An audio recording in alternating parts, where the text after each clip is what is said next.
Huzzah!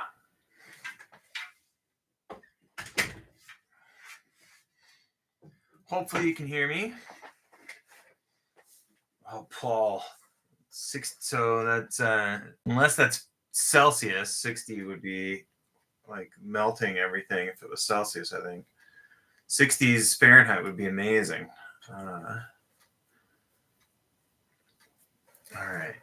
I'll take a second for whether. Hopefully you can hear me. And if you can't, we'll figure it out. Technology, who knows? I'm starting like right on time, I guess, or like I guess I started a minute 45 seconds early. Oh, do I have a bad connection? Maybe I do. Okay, loud and clear. Thank you, Emma.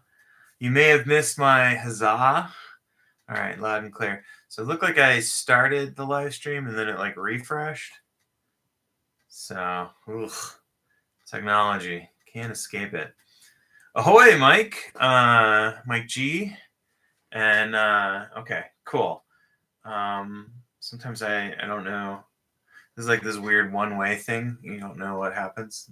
So I somewhat had, I shouldn't say somewhat, I had lots of empathy for when Toby was trying to get things started the other night.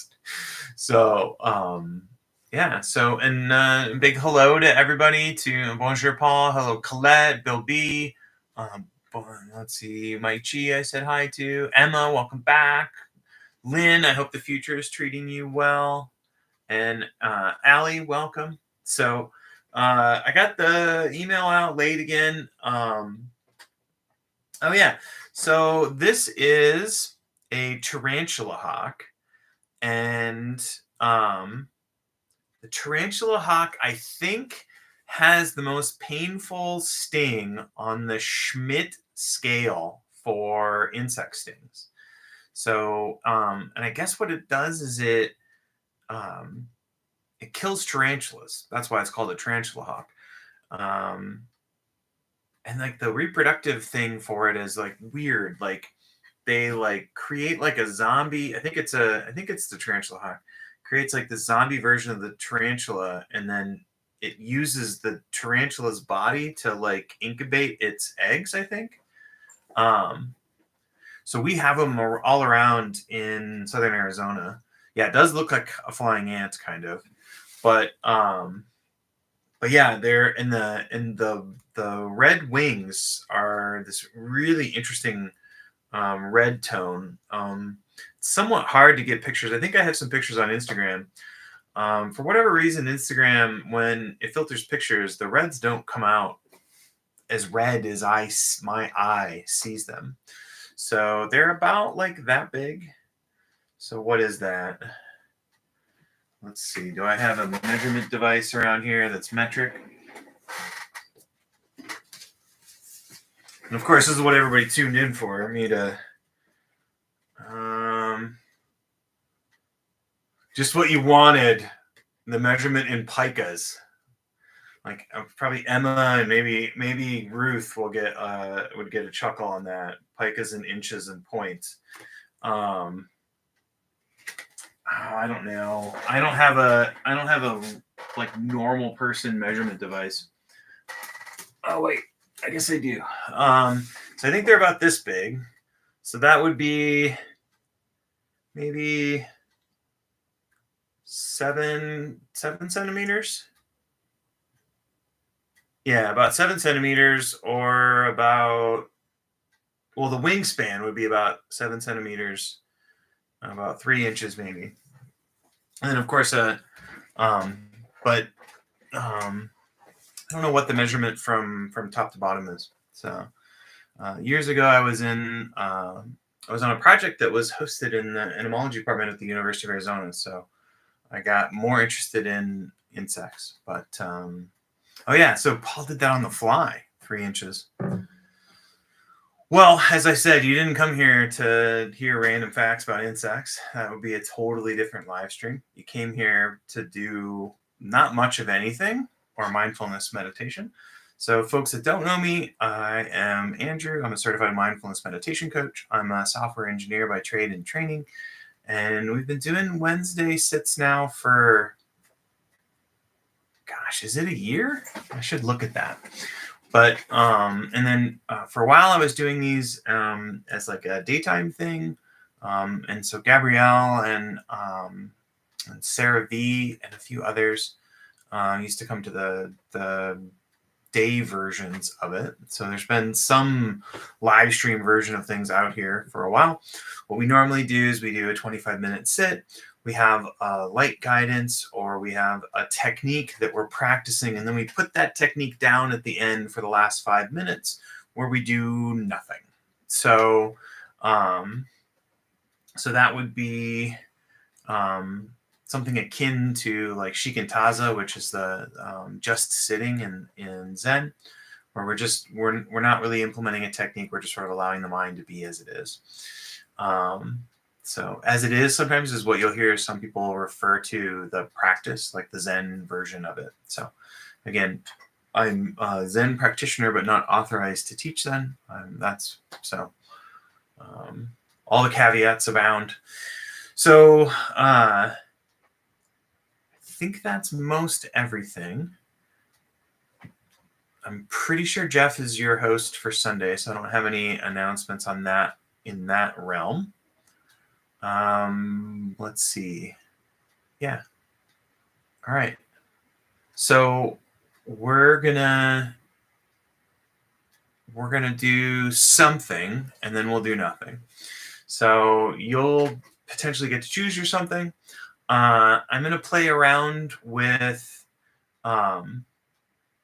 sort of two variations. So usually we pull cards, and then I have some inspiration, and we, or not, I have some inspiration. There's a card, and then we do something, and sometimes I throw them out because I don't want to do it. But so we'll play around with today is your choice. You don't have to do this for the whole sit, but the choice will be to practice a little bit of see good. So I pulled a see good card the other day, maybe like 4 weeks ago, 3 weeks ago, something like that, and I uniformly just said like, no, we're not doing this. And then or maybe it was here good, but then during the sit, when I was sitting, while I was pausing between meditation prompts, I realized I should have just done that, because there's a couple different ways we could do it. So for see good, I'll offer a small chunk of our 25-minute set, and I will offer it with eyes closed, because a lot of the feedback I've usually gotten is folks don't want to use, or would prefer not to have eyes open. So totally fine. So that's my one little twist for today, and then we'll mainly settle in with a little bit of like sort of just like sort of focusing on the contact points of the body. So and then feedback last week was really interesting around the perceived time and things like that. So we'll have a little bit of time at the end for any reports or things in chat. So that's where we're headed, and it could work, or it could just be 25 minutes. So which is fine. Let's see. I'm gonna get my timer. So I got 25 minutes on the clock. All right. Let's begin. I'll ring the bell.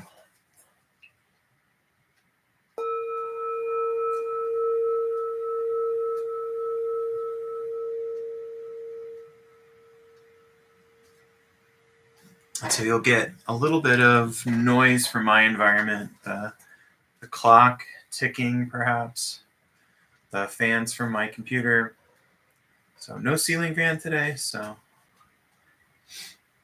And really we're starting out by establishing our posture. So you could be standing, lying down, walking, totally fine. I'll focus on the seated posture, either sitting in a chair like I am, or on a cushion, maybe sitting on a bench. And really what we're aiming for is upright, an upright spine. So upright without being uptight. So there is a way for us to kind of sit, and we kind of are feeling like we're sort of efforting, and we're putting in this gargantuan amount of effort to sort of be bolt upright. I really just want a natural curvature, but an upright spine. And once we've established the posture, really turning toward kind of what is here already. So we're not trying to change the state of our experience at the moment. We're really just sort of tuning in to what's already here. So that could be tiredness, that could be calm, that could be a slight bit of unease. So we're not trying to chase any of that away. I sort of imagine my inner meditator trying to chase away the bad vibes with a broom so that I can have the perfect sit. So no need to have the perfect sit. I'm really just going to orient ourselves to our experience with an accepting attitude.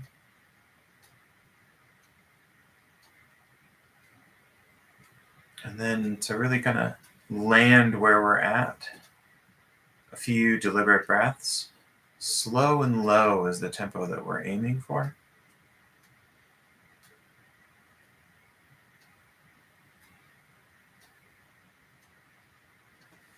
And as people are getting sick and sniffly and things like that, you may not be able to breathe through your nose, so you can purse your lips and use what they call straw breathing if you want. And that helps us to slow down the breath, and that allows us to breathe lower into the belly.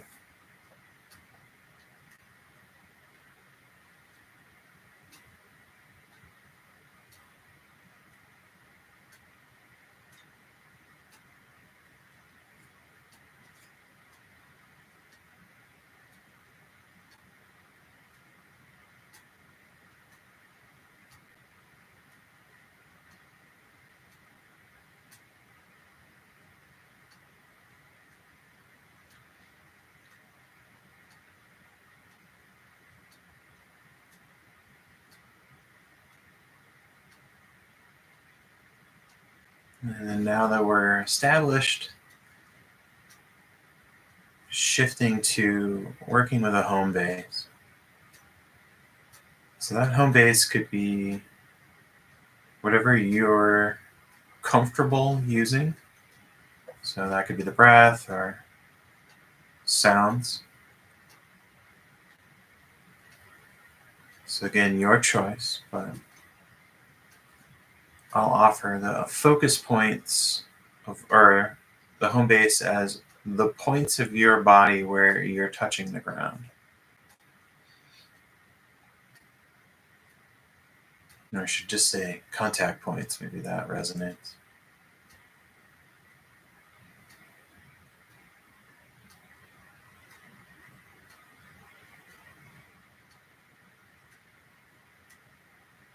So you could choose a subset of the contact points. Maybe it's your feet. Or you can see if you can concentrate on them all at once.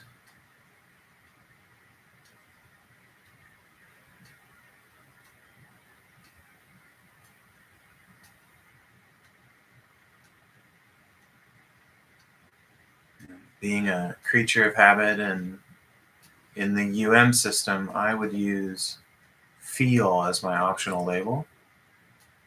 So I would notice my attention being placed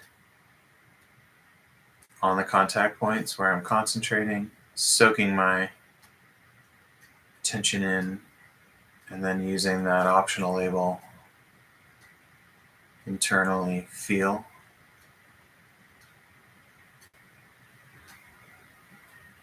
But you could change it to maybe contact.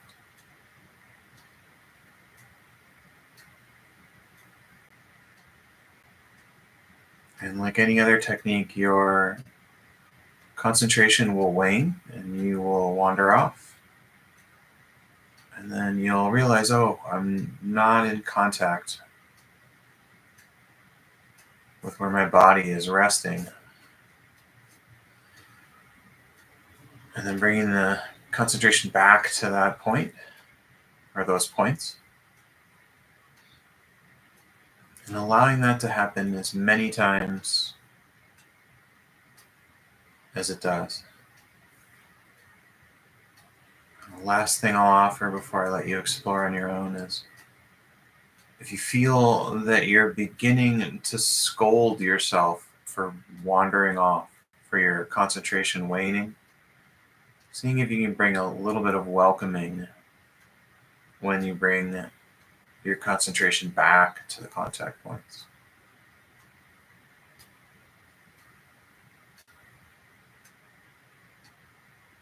All right, so go ahead and explore on your own.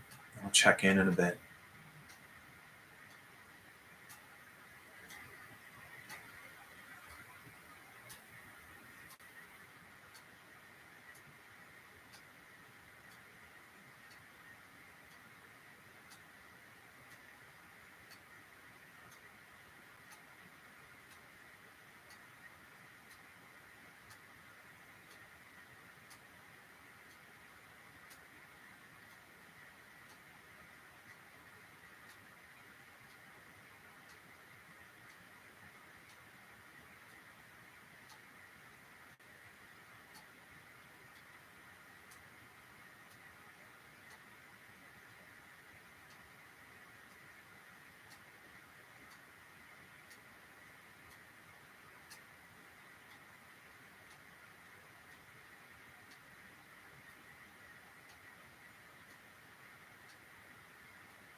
And so if your eyes have been open, you can consider closing them if you're comfortable. And just a bit of experimenting with see good. So just see if you can generate a mental image of yourself in your current posture. So again, that could be standing or lying down, but I'll focus on the seated posture. And where your body contacts the ground,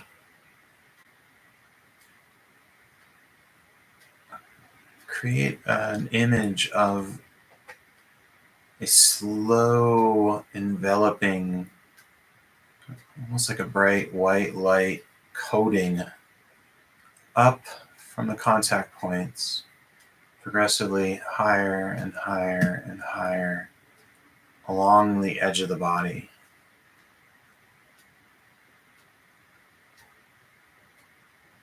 Sort of a little bit like a body scan on the edges of the skin.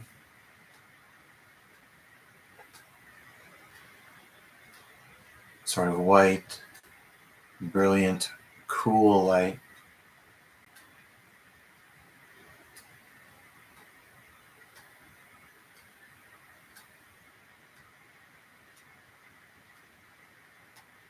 And as you reach the top of the head, that light bounces back down to the ground along the same edge. So it's almost like it's tracing the body.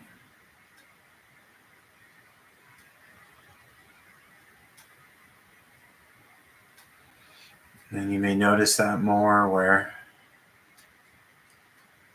your skin isn't covered by clothes. Just seeing about now, once it stops back at the ground, seeing if you can bring that back up to the top of the head.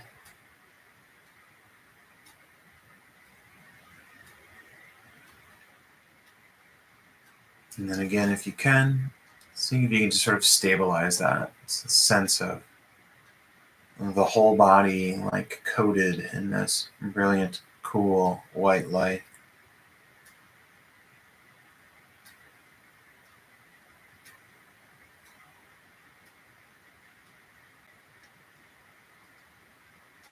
And the last little thing that I'll offer is just if it resonates with you,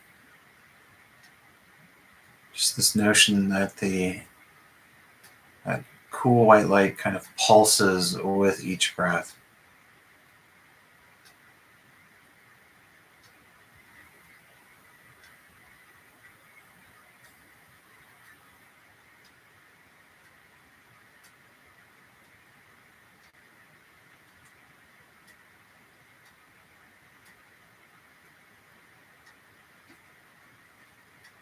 And it may feel unstable, and you kind of have to refresh the image.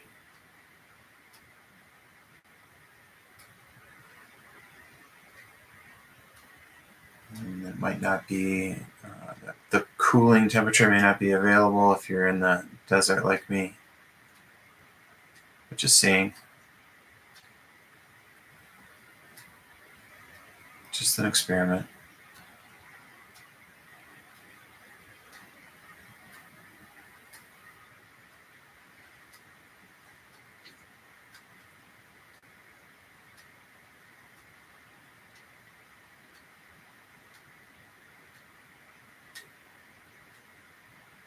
And if that sense of that is, you can feel it almost like kind of a positive, nourishing quality, you can totally stay with that.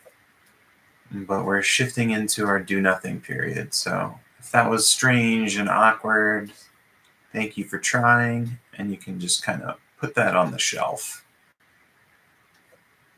And we'll shift into do nothing. With do nothing, we let go of any intention to control our attention. So no technique other than that.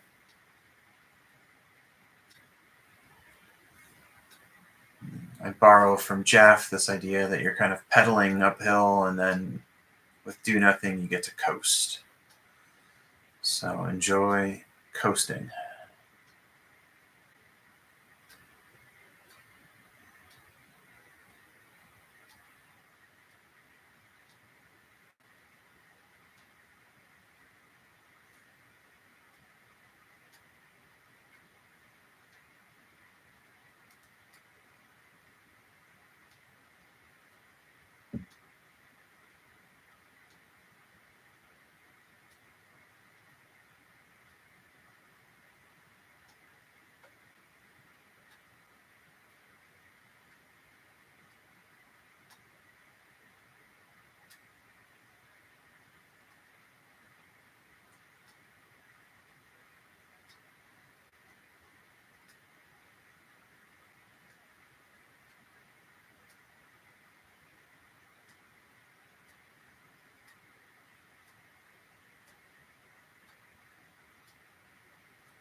So if you enjoy the visualization, you might find that you slip into that and do nothing. Again, that's okay if that's what the mind wants to do with the time that's allotted. Like, you can let go of that if you want, and then if it keeps coming back, then just seeing if you can let it be.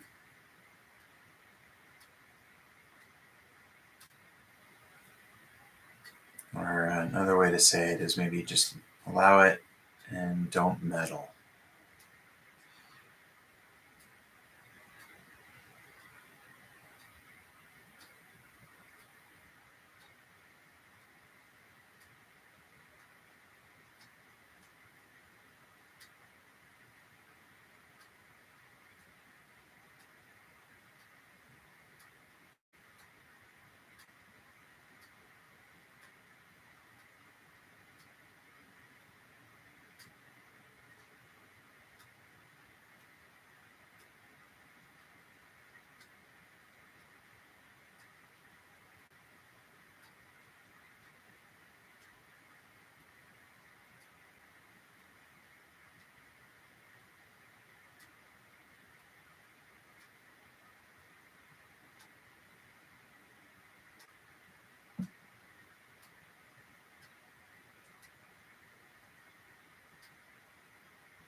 Thank you for your practice. Thank you for the extra love there, Ruth. Definitely appreciate all of you making time to be here today and spending time to practice together. And then a big hello to everybody on the recording too that isn't joining live. So you're incredibly welcome, Emma and Mike G. You're welcome, Gabrielle. So I recently had someone ask me a question about that when they were sitting meditation, they felt like they were, the thing they said was they felt like they were like their phone and they were on the charging pad. I guess their phone charges wirelessly. And when they originally said that, I thought, well, that sounds really cool. So I had to ask some questions about whether or not it was an unpleasant feeling. And it sounded like it started out as nervous energy, but was something that when they looked at it more, it was more of